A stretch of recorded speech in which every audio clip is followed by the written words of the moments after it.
President. And after a crazy election, the dust begins to settle. New members in Congress get over their first day jitters as they take their first steps into the Capitol. And she was a pioneering member of the media in print and on TV. We look back at the life, career, and influence of Gwen Ifill. Cronkite News starts now. Good evening and welcome to Cronkite News on Arizona PBS. I'm Kate Pfeiffer. And I'm Joey Carrera. Thanks for joining us. Many immigrant families are still in fear of deportation, even after President-elect Donald Trump steps back from parts of his original immigration policy, which talked of mass deportations. Cronkite News reporter Alicia Gonzalez found out why some say they will never feel at ease. I attended an open mic and prayer vigil hosted by Promise Arizona last night. Their leader said she just wanted to get a feel for how the community was feeling after the election.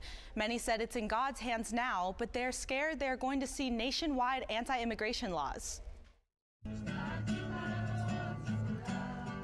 Because when a person says that, he tries to go back and says he didn't say it. I don't fall for that, you know. Julio Talamantes has been living in the United States since he was 3 years old. He and others say they're having a hard time forgetting Trump's initial immigration plan. He said that, are they going to come for me? And so that was just, just very painful for me to hear that.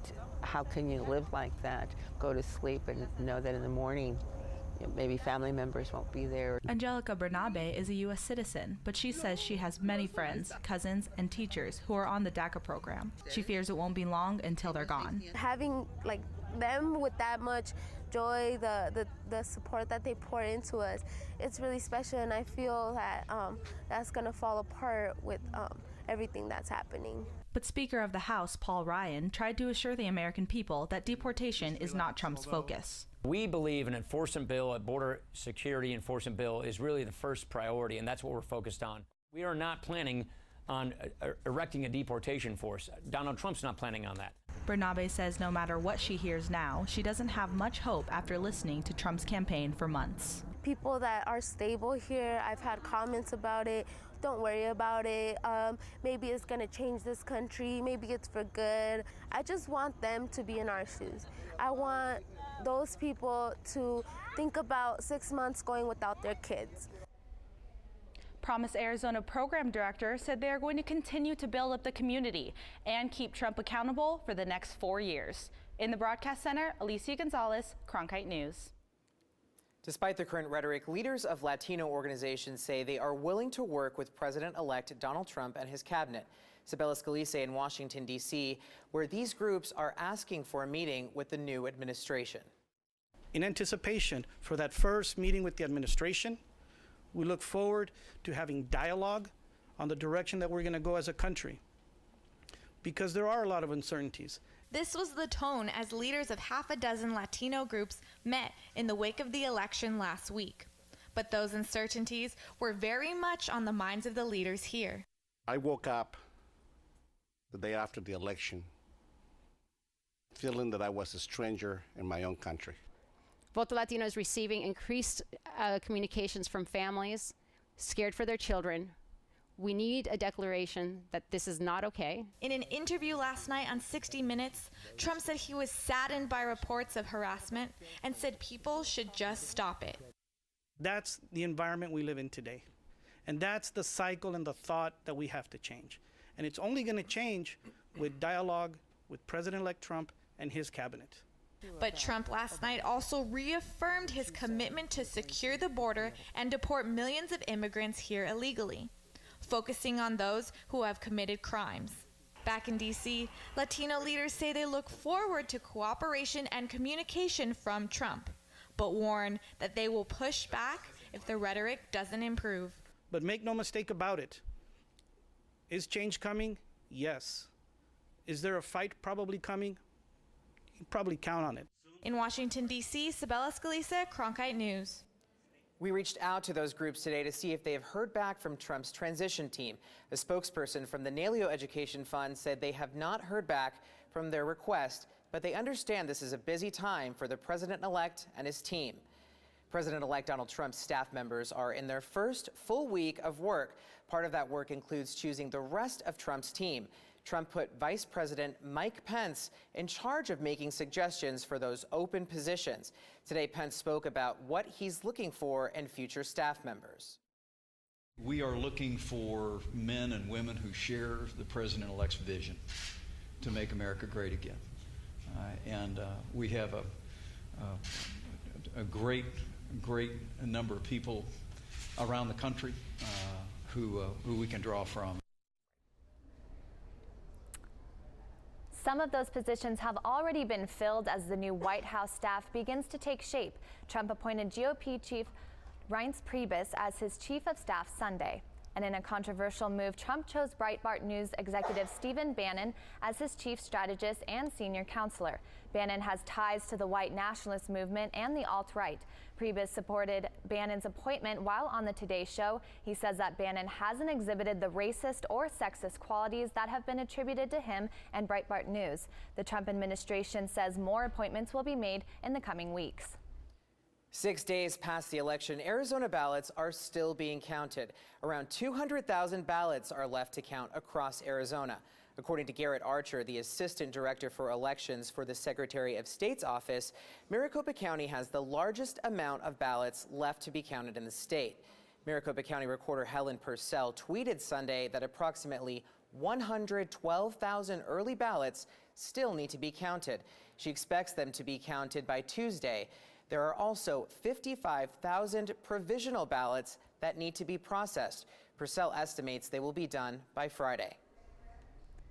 The news world lost one of its icons as PBS News anchor Gwen Ifill passed away after her battle with cancer. Ifill was an award-winning journalist. She had an historic career with stints at the New York Times and the Washington Post before becoming co-anchor and managing editor of PBS NewsHour. Ifill became one of the first African-American journalists to host a national politics show when she took over Washington Week in Review in 1999. We spoke to a friend and former colleague at the Washington Post about what made Ifill special.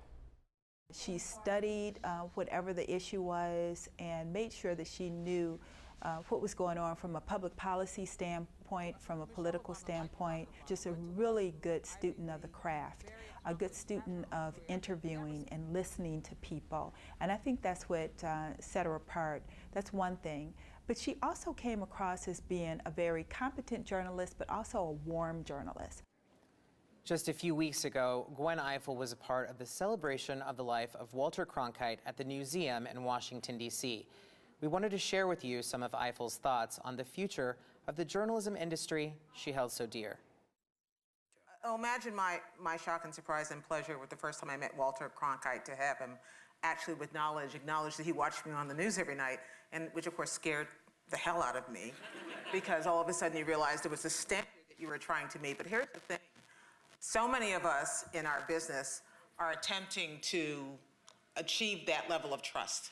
And what we know to be true about our business right now, television and newspapers and radio and blogs and all the things we are, is that we're not there anymore. That nobody looks at any one of us and says, you, whatever that comes out of your mouth, that I trust. But the best of us are striving for that every single night. And we're striving for it with Walter Cronkite's face in our heads, with the idea, not that we're ever going to be at the place where if we say it, you believe it instantly, but the fact that if we say it, it's because it's backed up, because it's reported. It's not just my opinion. It's not just my bright, clever witticism. The salvation for the news business, I've had the beauty of being on this stage many times to talk about different news moments in our history. And the salvation for the news business is that we try to be more like that and not less like that. There's, as you know, an entire swath of the news business which doesn't understand what that means, which doesn't understand that telling a story and who tells the story and what voices you hear and the kinds of voices you hear is as important as what comes out of the anchor's mouth or comes out of the reporter's mouth. And my goal, you know, I'm involved with a group called the News Literacy Project, which is going into high schools and trying to tell people, train young people on what to hear, what to believe. And I think that that's our goal for the next generation, not only of journalists, but also of news consumers who are getting their information from so many places. And I think Walter would be proud of that approach to how we cover the news. We'll continue to cover the death of Gwen Ifill and her impact on public affairs reporting tonight on Arizona Horizon. We'll be right back.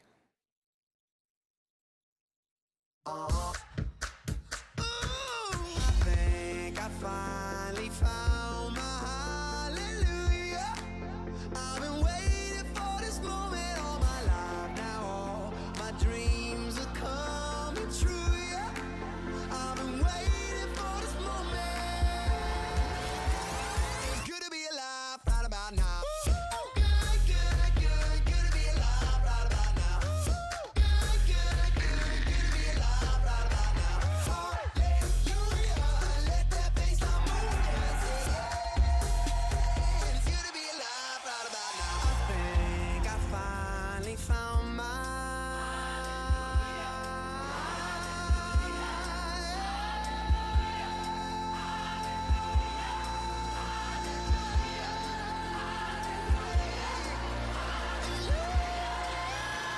It's good to be alive right about now. Tickets are now available for the annual Walter Cronkite Award for Excellence in Journalism Luncheon, held Monday, November 21st at the Sheraton Grand Phoenix. Join media industry and community leaders in honoring this year's recipient, award-winning journalist and CBS Evening News anchor Scott Pelley. The annual Walter Cronkite Award for Excellence in Journalism Luncheon. cronkite.asu.edu/luncheon. There's been a lot of focus on the presidential transition, but the newly elected members of Congress have their own transition to make. Cronkite News reporter Claire Caulfield was at the new House member orientation in Washington, D.C. Newly elected members of the House of Representatives have a very busy week ahead of freshman orientation. Members from all over the country flew in today to get their parking space, handbook, and their bearings at the nation's capital. Arizona has 2 freshman members in the House of Representatives, and they have a busy couple of weeks before the 115th Congress begins. New members have to learn the rules, hire staff, set up offices, and meet with their 535 colleagues. It's going to be acclimating yourself to that changing environment and networking with people and collaborating with people. It's going to be a different environment, but a friendly environment, I hope. Republican Andy Biggs, the other freshman Arizonan, said so far everyone has been very friendly and cordial, although he noted no votes have been cast yet. Members of the 115th Congress have a lot on their plate, but not until they get their class photos taken tomorrow. In Washington, D.C., Claire Caulfield, Cronkite News. South Mountain Park is receiving a makeover to the tune of $23 million. Cronkite News reporter Caitlin Greno tells us what's to come in the upgrade. The project is meant to improve visitor experience by renovating and building facilities like new ramadas and restrooms at the park. I think more people would be wanting to come out and hike and experience it, and more people might feel safe and attracted if it was kept up a little better. Phoenix resident Leslie Bondi's feet know these trails. She's been hiking South Mountain for 12 years. And Phoenix's Vice Mayor Kate Gallego agrees with Bondi's assessment. It's time the park got some well-deserved care. The plan was developed in consultation with community stakeholders, and it's a very comprehensive plan that includes upgrades to parking facilities, the ramadas that create shade for events and picnics, better trails, a great new trailhead and monument that will help mark the entry to South Mountain Park. Supporters of South Mountain Park believe the upgrade is overdue. Personally, I like it. Professionally, I love it. Personally, because the government wastes so much money that I think that anytime they invest it in infrastructure, especially the recreational opportunities for citizens, it's a great thing. Professionally, I love it. The amenities at South Mountain have needed some refreshing for quite a while. The improvements will be completed in time for the park's 100th birthday. We will have a large celebration for the 100th anniversary and really mark the unique history of South Mountain Park. It has a great story and has played an important role in so many Phoenicians' lives. Bondi is one of those impacted by the park and thinks visitors will appreciate the makeover. I don't know where else in the Southwest you get these beautiful mountains and our climate is perfect. The renovations start next year and will take up to 5 years to complete, just in time for the 100th celebration in 2024. Live in downtown Phoenix, Caitlin Greno, Cronkite News. Tucson is looking to expand its distracted driving laws. A new proposal would prohibit drivers from using cell phones without hands-free accessories. It would allow officers to pull someone over for using a cell phone while driving, making it a primary offense. The proposal is still in its draft phase, and Tucson currently bans texting while driving. Matrix Industries has created a smartwatch that is completely powered by your body heat. It's called the Power Watch, and it has all of your basic fitness trackers like step counters. The company says it plans to use similar technology in other areas like healthcare, manufacturing, and shipping. The company hopes that the new technology can be used in place of batteries for hearing aids and pacemakers. Samsung is trying to get ahead in the auto sector after announcing they bought Harman International Industries. Harman International Industries makes infotainment, safety and security systems for cars. This move comes after Apple and Google also made investments in the auto industry. It gives Samsung room to grow after challenges in the smartphone business. Samsung had to stop production of the Galaxy Note 7 after complaints about the phone bursting into flames. Cows tend to live a short life on the farm. Coming up on Cronkite News, how a Santan Valley organization is creating a safe haven that will have those cows over the moon.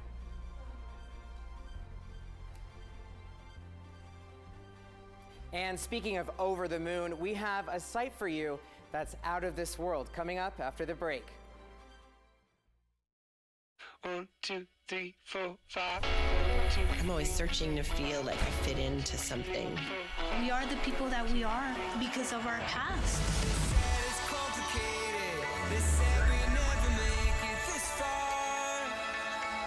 I'm just one of many who stopped being silent.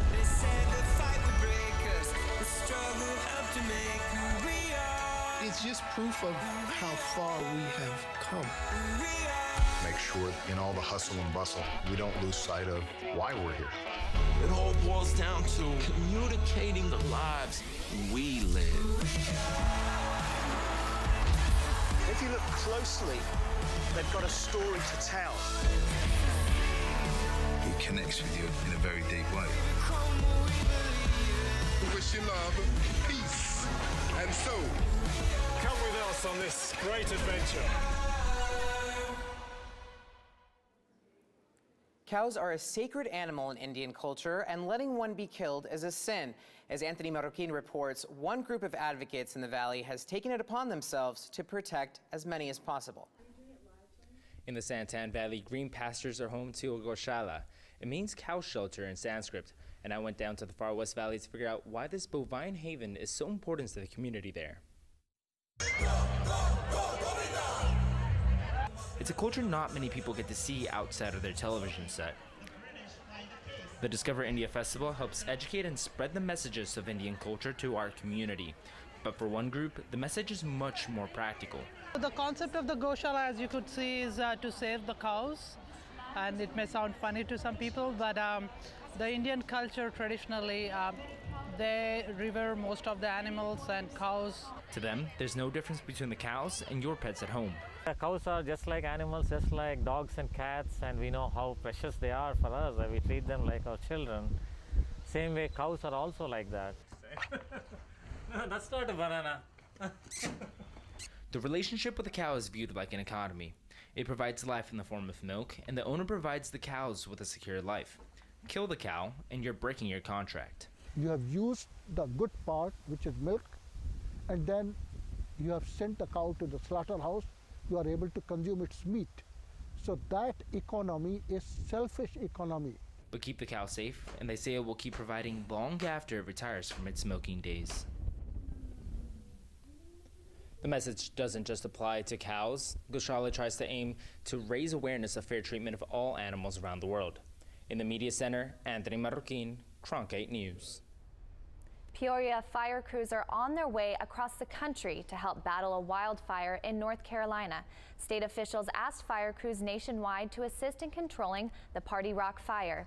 The Peoria Fire Medical Department sent 2 crew members and a truck to help fight the blaze. Surprise and Daisy Mountain Fire Departments also sent crew members.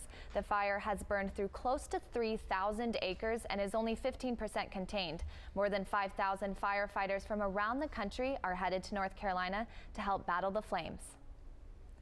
Mother Nature is showing off this week with one of the largest supermoons in history. And if you were up early this morning, you might have seen this rare occurrence.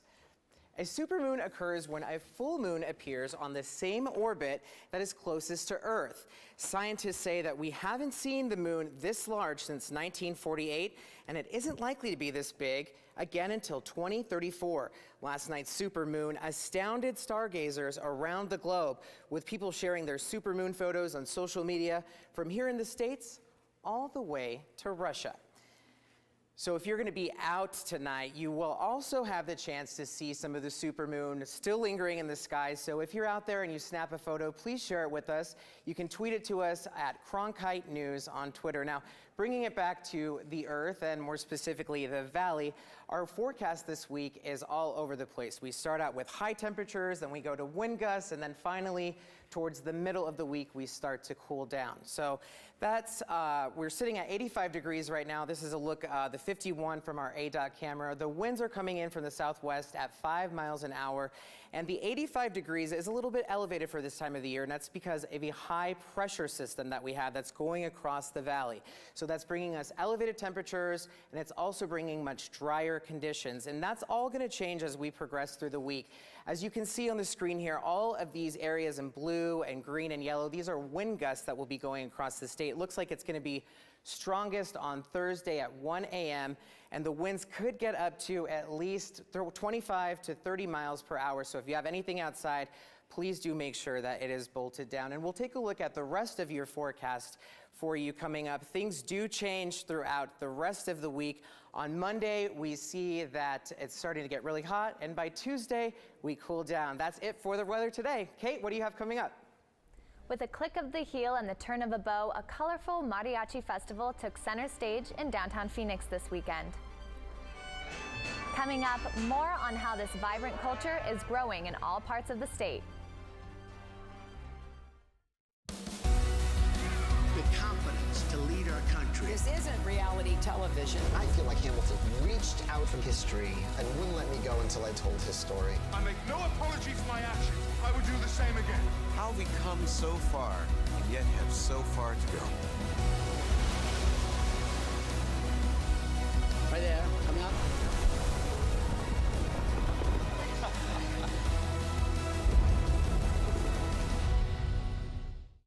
In 1920s Melbourne, Careful with the hand luggage. My pistol's in there somewhere and it may still be loaded. Phryne Fisher is a detective. Things could get interesting around here. Thought they already were. Who isn't afraid to live a little. I hope you're not concealing a dangerous weapon under that skirt. I'm concealing a lot of things. Why do you think you could just run off on your own? Because I'm carrying a gun. The irresistible series, Miss Fisher's Murder Mysteries. Saturday night at 10 on Arizona PBS. Hi, I'm Charlie Rose. As part of the Walter Cronkite School of Journalism and Mass Communication at ASU, Arizona PBS is providing a state-of-the-art venue for the next generation of journalists. From newsrooms in Washington, Los Angeles, and here in Phoenix, students engage in real-time, real-world news reporting, broadcast production, and online innovation. The Cronkite School and Arizona PBS working together in new ways to bridge the classroom to the community in the digital age. Phoenix hosted the first Mariachi Festival Food City Conference, headlined by the internationally renowned Mariachi Vargas. As Cronkite News reporter Katie Beery shows us, it was also a chance for Arizona mariachis to showcase their talent. Whether you call it rhythm or ritmo, this fast-paced, colorful world of mariachi music took center stage in Phoenix. Tucson is considered the melting pot of mariachi in Puerto Rico, and I feel like now it's starting to get more and more involved through Phoenix. Definitely, it touches you, exactly, it touches you. Conrado Duarte is a lifelong mariachi fan. Makes you feel the song. It can be any type of song, and you can just feel it within your heart and your soul. Being a successful mariachi performer requires a few things: rhythm, practice, and of course, the look. When you see the region state of Jalisco, what I'm in right now, with the charro suit, it's representative of the state of Jalisco, where mariachi music was born. The costumes of the Ballet Folklorico dancers are just as elaborate. The dress, the skirt itself kind of represents the waves of Veracruz. A lot of Spanish influence because they landed on the port, their primary religion being Catholicism.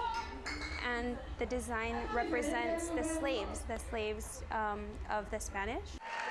The show allowed performers to share their heritage and history with a modern audience. In Phoenix, Katie Beery, Cronkite News. It's been years in the making, but today the Arizona Coyotes announced plans for their new home. The Coyotes enter an exclusive agreement with the master developer of the Arizona State University Athletic Facilities District to build a new arena in Tempe. The site of the proposed arena is the northwest corner of Rio Salado Parkway and McClintock Drive. The project would create a 16,000-seat NHL arena with an attached 4,000-seat multi-use arena that will be used by Sun Devil Athletics and local youth hockey groups. Plans also include a hotel and food and entertainment surrounding the arena. They expect the arena to open in 2019 and will continue to play in Glendale until then. That's it for Cronkite News tonight. Thank you for joining us. For top Arizona stories anytime, go to cronkitenews.azpbs.org. Support for Arizona PBS comes from viewers like you and from The closer they get, the closer you get to the world. National Geographic Live presents science writer Andrew Fazekas, Mankind to Mars. National Geographic Live. Today's program is sponsored by RATW CPAs, Business and Financial Advisors, serving the needs of businesses and individuals since 1953.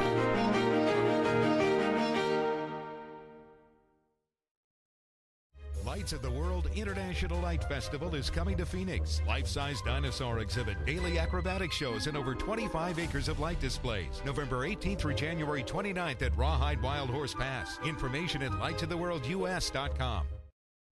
Explore new ideas and new worlds here on Arizona PBS, a community service of Arizona State University.